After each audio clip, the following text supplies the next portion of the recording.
పూర్వకాలము మన గంగా, యమున, బ్రహ్మపుత్ర, గోదావరి నది కొన్ని నదులు జీవనదులు ఉన్నాయి. ఆ జీవనదులు ప్రవహించేటప్పుడు దాని పక్కనే ఇండస్ట్రీస్ అంటే పరిశ్రమ కొన్ని ఇండస్ట్రీ అంటే కొన్ని రసాయనిక పరిశ్రమలు పెట్టారు. ఆ పరిశ్రమలో పెట్టినటువంటి నీళ్లు ఆ నదుల్లోకి వదిలేరు.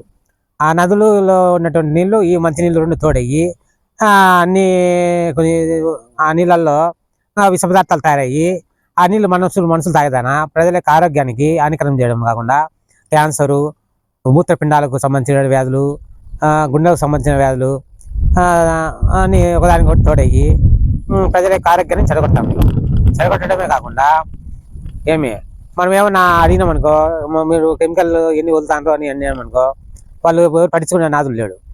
అయినా కాకుండా గవర్నమెంట్ ముందు వాతావరణానికి సొల్యూషన్స్ కావాల్సినటువంటి సౌకర్యాన్ని చూసి లైసెన్స్ అప్లై చేస్తారు. తీసుకున్న తర్వాత మళ్ళీ ఒక గడ్డదారిన పోయి గొడ్డదారిన ఇంకా మళ్ళీ వదిలేది ఎంతని చూస్తారు ప్రజలు కంగా గవర్నమెంట్ కంగా సంబంధించి. కాబట్టి మనం ప్రతి ఒక్కరూ మనం స్వతంత్రమై చైతన్యం తీసుకొని ప్రతి ఒక్కరిని ఎక్కడ బట్టి అక్కడ నిలదీయాల. చెట్లు నరికే వాళ్ళని అయితేనేమి, పర్యావరణానికి హాని చేసే వాళ్ళని ప్రతి ఒక్కరిని అందరినీ పట్టుకొని ఎక్కడ నిలిస్తే ఇంకా కొంత చైతన్యం పెరుగుతుంది. చైతన్యం పెరగడం వల్ల ఎవరైనా ఏమనుకుంటాను కొద్ది భయపడి వాడు నరకడం కానీ ఇట్లాంటి కొన్ని కలుషిత వాతావరణం చేసేదానికి పనిగుతాడు. అంతేకాకుండా ఇప్పుడు పూర్వకాలంలో విపరీతంగా మందులు కొట్టేవాళ్ళు గారు. ఏది మామూలుగా వేప చెక్క అట్లా వేసుకొని పైర్లు పండించన్నారు. ఇప్పుడు ఏమైంది, ప్రతి పైరుకు పురుగు మందులు వాడడం తప్ప ఆ పురుగు మందుల డబ్బాలు వీళ్ళు స్ప్రే చేసుకొని వచ్చేది వంకల్లో వాగల్లో కడిగేది పక్కన వేసేది. ఆ నీళ్ళ యొక్క ప్రభావం నిదానంగా కనబడుతుంది ప్రతి ఒక్కరికి. ఆ నిదానం కనబడిన తర్వాత డాక్టర్ దగ్గర పోతే ఏమొచ్చిందంటే దీనిలో 1.4 ఉంది విషము అని కింద అవుతుంది. ఇప్పుడు ప్రస్తుతము మనం తాగే నీళ్ళలో అయితేనేమి ప్రతి దాంట్లో పాలలో 1.4 ఉందని ఒక సైంటిస్ట్, వ్యవసాయ శాస్త్రవేత్త మన పేపర్లో చెప్పాడు. ఇవన్నీ ఎవరు ఆగ్రహిస్తాను? మనం చేసే పశువులకు వేసే గడ్డి మామూలుగా మందులు కొట్టేటిగా వాటిల్లో కానీ 1.4 పాలలో విషం ఉందని అందరు తెలిసినా కామన్గా పోతానే ఉంటారు. ఎవరు అడిగేవాళ్ళు లేడు. అయ్యో మనము ప్రతిదీ పురుగు మందులు కొట్టినట్టు కూరగాయలు తినాలా, పురుగు మందులు కొట్టినట్టు నీళ్ళు తాగాల, అన్ని కలిసి తాగేదాన్ని మనుషుల యొక్క ఆరోగ్యము క్షీణించడం జరుగుతుంది. 100 ఏళ్ళు బతికే ఆయుసు 60కి 70కి పడిపోయింది. దీనికంతా మూల కారణం ఏమంటే వాతావరణ కాలుష్యమే. ఈ వాతావరణ కాలుష్యాన్ని అరికట్టేదానికి ప్రతి ఒక్కరూ నడుం బిగించి ముందుకు సాగాల.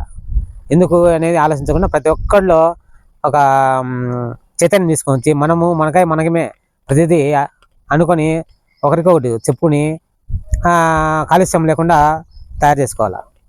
అప్పుడు పూర్వకాలము ప్రతి ఒక్కరు ఒకరికొకరు హెల్పింగ్ చేసుకునేవాళ్ళు, సహాయం చేసుకొని ఒకరికొకరు అది పద్ధతి కాదు ఇది పద్ధతి కాదని మాట్లాడుకొని ఒక దండిచ్చే వినేవాళ్ళు ఉన్నారు. ఇప్పుడు అట్లా స్వార్థంతో కూడుకొని నాకేంది డబ్బు రావాలి సాయంత్రం అనే ఉద్దేశంతో ప్రతిదీ చెట్లు నరకడము, ఆ చెట్లు ఎత్తుకోవడం, అమ్ముకోవడము, ఈ రకం తయారైన జనాలు. స్వార్థంతో కూడుకొని ఉంది ప్రతిదానికి అదే జరిగింది. రాజకీయ నాయక రంగులు పులపడము ప్రస్తుతం ఆ టైంలో తయారైంది. కాబట్టి ప్రజల యొక్క ఆరోగ్యము క్షీణించడం జరుగుతుంది. దీనికంతా మూల కారణం ఏమంటే ఇది పురుగు మందులు కొట్టడం వల్లనే, పురుగు మందులు ఉన్నటువంటి కూరగాయలు అవన్నీ తినడము వల్ల రోగాలు వస్తాయి. కాబట్టి ప్రతి ఒక్కరు ఇప్పుడు ఏమైందంటే, అప్పుడు పూర్వకాలము ప్రతి ఒక్కరు ఇళ్లలో 4 మొటిక చెట్లు, 4 బెండ చెట్లు, 4 వంకాయ చెట్లు అట్లా వేసుకొని పురుగు మందులు లేని కాయలు, తాజా కాయలు తింటాన్నారు. ఇప్పుడు అట్లా ఎవరు రావడం సంచెత్తుకున్నాం, బస్టాండ్లు పడ్డాం మార్కెట్లో. ఆ మార్కెట్లో పడడం వల్ల ఎన్నైనా ఆగుతాయి, ఆ పురుగు మందులు ఎత్తుకుపోయి తినడం. ప్రతిదీ అప్పుడు పూర్వకాలము ప్రతి ఒక్కరు చెలాల్లో కానీ చెట్టు పక్కన వేసుకొని 4 చెట్లు 4 వండుకుంటున్నారు. కాబట్టి మనం అంత విపరీతమైన మార్కెట్ కానీ తగ్గుతా ఉన్నది. కాబట్టి ఇప్పుడు కూరగాయల మార్కెట్ కానీ విపరీతంగా పెరుగుతున్నాయి.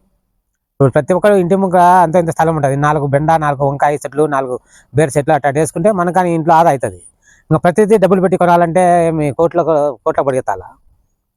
కాబట్టి ప్రతి మనిషి ప్రతి ఇంటికి ఒక ఇంత స్థలం పక్కన ఉంటుంది కదా, 4 సెంట్లు 3 సెంట్లు, ఆ స్థలాల్లో పెంచుకోవాలి కూరగాయల పంటలు. పంచుకుంటే ఇంకా మనకు ఆదా అవుతుంది, డబ్బు ఖర్చు అంత ఆదా అవుతుంది. ప్రతిదీ మనం మార్కెట్లో కొనుగోలు చేయాలంటే అయ్యే పని కాదు. ఏమంటే దానికి గవర్నమెంట్ ఏం చేస్తుంది, ఏం చేయలేదు. మనం కానీ ప్రతిదీ కొద్దిగా అలవర్చుకోవాలా. 4 మొటిక చెట్లు 4 బెండ చెట్లు అట్లా వేసుకొని తయారు చేసుకొని ఇంట్లోకి తాజా కూరగాయలు వాడుకోవచ్చు. అందులో పురుగు మందులు లేని కూరగాయలు దొరుకుతాయి.